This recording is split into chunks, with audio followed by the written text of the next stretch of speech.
یہ دونوں ٹکٹ حذف کر کے باقی ٹکٹ جو ہے چلائے گئے کہ خط کی ظاہر آرمی چیف کے نام ہے تو پھر آرمی چیف کو پڑھنا چاہیے، وہ پڑھے بغیر اگر پڑھیں گے نہیں تو کھولے بغیر کیا وزیر اعظم پاکستان کو بھجوا دیں گے، ایسا نہیں ہو سکتا۔ اب ان ٹکٹس کے یا یہ جو خبر ہے ظاہر ہے جو جب آرمی چیف کچھ کہتے ہیں تو اس کا مطلب یہ بھی یہ ہوتا ہے کہ جی یہ آپ نے چلانا ہے۔ وہ اس نے جو ہے نا سمجھ نہیں ہوتے جو سپہ سالار ہیں جو اس عہدے پہ بیٹھے ہوتے ہیں کہ وہ کوئی ایسی بات کہہ دیں جو نہ چلوانی ہو انہوں نے، تو انہوں نے جب یہ دو باتیں کہیں کہ یہ سب چالیں ہیں اور خط پڑھوں گا بھی نہیں، تو گویا وہ میسج کنوے کرنا چاہ رہے تھے پی ٹی آئی کو کہ آپ کے خط کی میرے نزدیک کیا اہمیت ہے۔ لیکن بعد میں یہ ٹکٹ جو ہے حذف کروا دیے گئے اور باقی ٹکٹ چلوائے گئے۔ اب جو ہے ذرائع یہ کہہ رہے ہیں کہ اس سے آرمی چیف نے یہ میسج دیا ہے کہ وہ حکومت وقت کے ساتھ کھڑے ہیں اور حکومت پہ ان کا مکمل اعتماد ہے اور انہیں حکومت کو عسکری قیادت کا مکمل تعاون حاصل ہے۔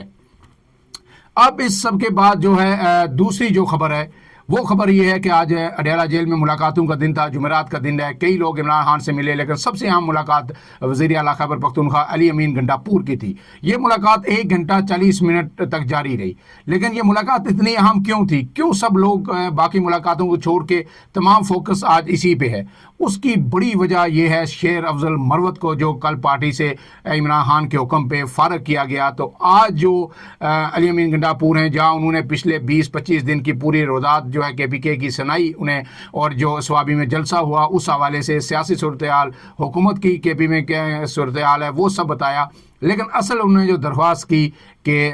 شیر افضل مروت کو پارٹی سے نہ نکالا جائے۔ اور جو خبر تھی کہ شیر افضل مروت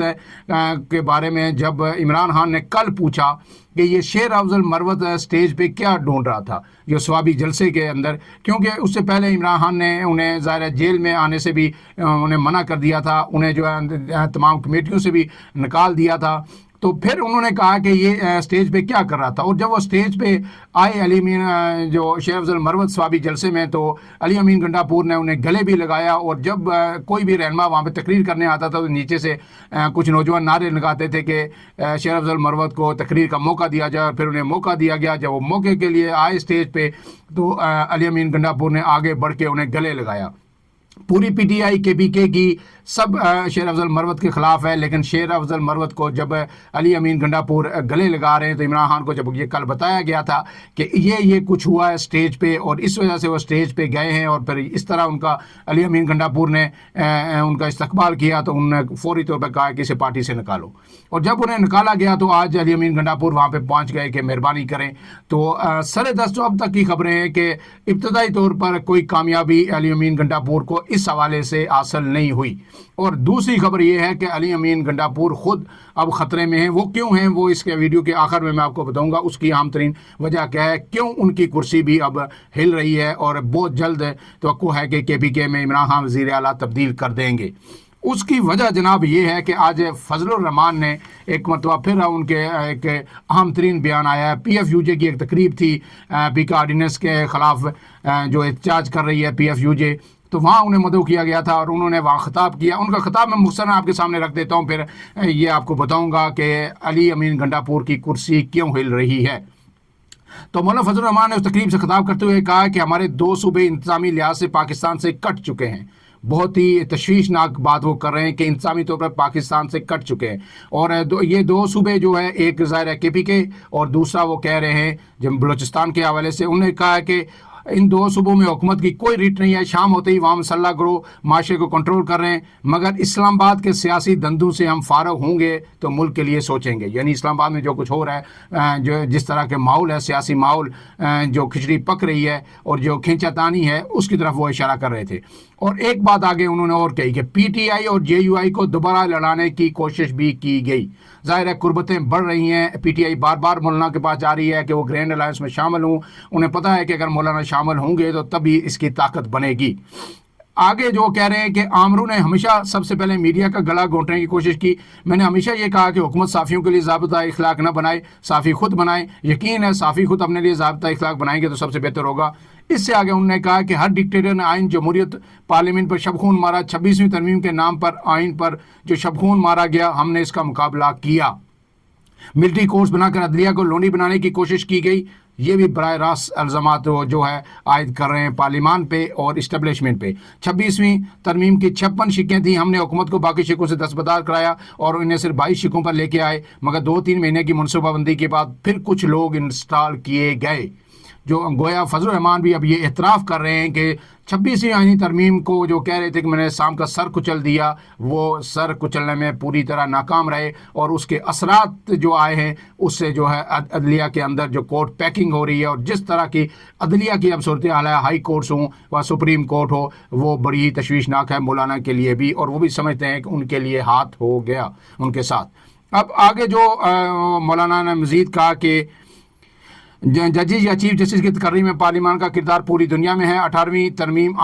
میں آئین میں چیف جسٹس کی تقرری کا اختیار ڈالا گیا۔ ایک چیف جسٹس کی دھمکی سے یہ اختیار 19ویں ترمیم کے ذریعے نکالا گیا۔ ملٹری کورٹس کے حوالے سے جب وہ آئین میں اپنی بات نہ منوا سکے تو ایکٹ میں لے آئے۔ وہ کون؟ اسٹیبلشمنٹ، کہ جب اپنی بات نہیں منوا سکے تو آئین میں تو وہ ایکٹ کے ذریعے ملٹری کورٹ بنا دیے گئے۔ فضل الرحمان نے کہا ہے کہ ہماری کچھ قوتوں کو صرف اپنی اتھارٹی کی پرواہ ہے، ملٹری ہو یا ملیٹنٹ، اس سے عوامی رائے سے کوئی دلچسپی نہیں۔ ایک دفعہ پھر براہ راست حملہ ہے مولانا کا اسٹیبلشمنٹ پہ کہ ملٹری ہو یا ملیٹنٹ، انہیں عوامی رائے سے کوئی دلچسپی نہیں ہوتی۔ ملک میں پارلیمان کے کردار کو ختم کیا جا رہا ہے، جمہوریت اپنا مقدمہ ہار رہی ہے۔ ان کا کہنا تھا پیکا ایکٹ کے حوالے سے اعلان صحافیوں کے ساتھ کھڑا ہوں، پیکا ایکٹ پھیکا ایکٹ ہے، یہ ملک ہمارا ہے اور اس کی بقا ہمارے لیے ضروری ہے۔ طاقت مرد آباد، عدالت زندہ باد، ہم قدم بہ قدم صحافیوں کے ساتھ چلیں گے۔ اب جو آخری بات جو ہے کہ علی امین گنڈاپور کیوں فارغ ہو رہے ہیں اور مولانا ابھی تک جو ہچکچاہٹ کا مظاہرہ کیوں کر رہے ہیں گرین الائنس میں آنے کی، اس کی وجہ بنیادی طور پر ہے کہ علی امین گنڈاپور، مولانا فضل الرحمان اور ایون کے ساتھ جو فیصل کریم کنڈی ہیں جو گورنر، ان تینوں کی جو بیٹل فیلڈ ہے کے پی کے اندر وہ ڈی آئی خان ہے، اور ایک ہی حلقہ ہے NA-44 ہے شاید، جہاں سے جو ہے علی امین گنڈاپور کے بھائی جو ہے فیصل امین، وہ اس وقت رکن قومی اسمبلی ہیں، اور یہ ایک ہی حلقے سے کبھی ایک دفعہ 2008 میں علی امین کا وہ فیصل کریم کنڈی جیتے، پھر فضل الرحمان بھی جیتے رہے اور پھر علی امین بھی جیتے۔ اب جو فضل الرحمان یہ کہہ رہے ہیں PTI سے کہ جناب اگر میں آپ کے ساتھ آتا ہوں تو میرا تو آپ کا مقابلہ ہی KPK میں ہے، اور KPK سے بڑھ کر DI خان جو میرا گھر ہے، جو میرا حلقہ ہے، وہاں تو علی امین گنڈاپور آپ کا وزیر اعلیٰ ہے، تو میرے لیے کیا فائدہ ہے، کون سے نفلوں کا ثواب ہے کہ میں آپ کے ساتھ اس تحریک میں آؤں، اس حکومت کو اتاریں یا نئے الیکشن ہوں، آپ اقتدار میں آئیں تو پھر مجھے کیا ملے گا۔ تو ایسے میں جو جنید خان کو سامنے لایا گیا KPK میں، جنید اکبر کو، اور پھر جو ہے جس طرح کی سخت مزاحمت ہے اس وقت جو ہے علی امین گنڈاپور کے خلاف KPK میں، پارٹی کے اندر، PTI کے اندر، تو ایسے میں PTI سوچ رہی ہے کہ اگر مولانا کو اپنے ساتھ لانا ہے تو انہیں کچھ دینا ہوگا، اور اس کے لیے ظاہر ہے پہلی بڑی قربانی وہ علی امین گنڈاپور کی دے سکتے ہیں، اور اسے جواز یہ بنایا جائے گا کہ اپنے لوگ جو ہے نہیں چاہتے تھے، تفضع تھے، وہ پارٹی کو صحیح طرح سے چلا نہیں رہے تھے، گورننس جو ہے وہ بہتر نہیں تھی، گورننس کی صورتحال KPK میں خراب ہو رہی تھی، اس سے پارٹی کو نقصان ہو رہا تھا، لہٰذا انہیں تبدیل کیا جا رہا ہے۔ لیکن تبدیلی کے پیچھے جو اصل وجہ ہے وہ اگر مولانا کو ساتھ لانا ہے تو پھر KPK میں وزیر اعلیٰ تبدیل کرنا ہوگا، کیونکہ وہ مولانا کے حلقے سے ہی ہیں، کیونکہ پیپلز پارٹی تو کچھ دینے کی پوزیشن میں نہیں ہے، کیونکہ پیپلز پارٹی کا جو گورنر ہے وہ اتنا مضبوط امیدوار ایک دفعہ جیتے ہیں، لیکن اصل وہاں پہ مقابلہ مولانا اور علی امین گنڈاپور کے درمیان ہی ہوتا ہے۔ لہٰذا اگر جو ہے مولانا کو اپنے ساتھ لانا ہے تو PTI کو یہ کڑوا گھونٹ پینا پڑے گا اور علی امین گنڈاپور کو ہٹانا ہوگا تاکہ مولانا ان کے ساتھ آئیں، اور تبھی جا کے اس حکومت کو کوئی تھریٹ فیل ہو سکتی ہے، اور نہ صرف وہ آئیں بلکہ مستقبل کی بھی یقین دہانی کروانی پڑے گی۔ آپ کو پتہ ہے کہ جب PDM بنی تھی تو اس وقت یہ کہا جا رہا تھا کہ مولانا کے لوگ یہ کہہ رہے تھے بار بار کہ ہمیں ایک اشورٹی دی گئی ہے کہ جس کی بھی سیٹیں زیادہ ہوں گی نیشنل اسمبلی میں وہ PM بنے گا، چاہے نون لیگ کی ہوں یا پیپلز پارٹی کی ہوں، لیکن مولانا صدر ضرور بنیں گے۔ مولانا کے لیے صدارت ملک کی پکی ہے، وہ صدارت تو نہیں ملی، PDM نے ایک دفعہ پھر ہاتھ کیا مولانا کے ساتھ، لیکن اب کی بار مولانا صدارت سے کم PTI کے ساتھ راضی نہیں ہوں گے۔ تو یہ چیزیں اب تیزی سے آگے بڑھ رہی ہیں، اور جو اس میں ڈیولپمنٹس ہوں گی آپ کے سامنے رکھیں گے۔ فی الحال کے لیے اتنا ہی۔ عمران اعظم کو اجازت دیجیے، اللہ حافظ۔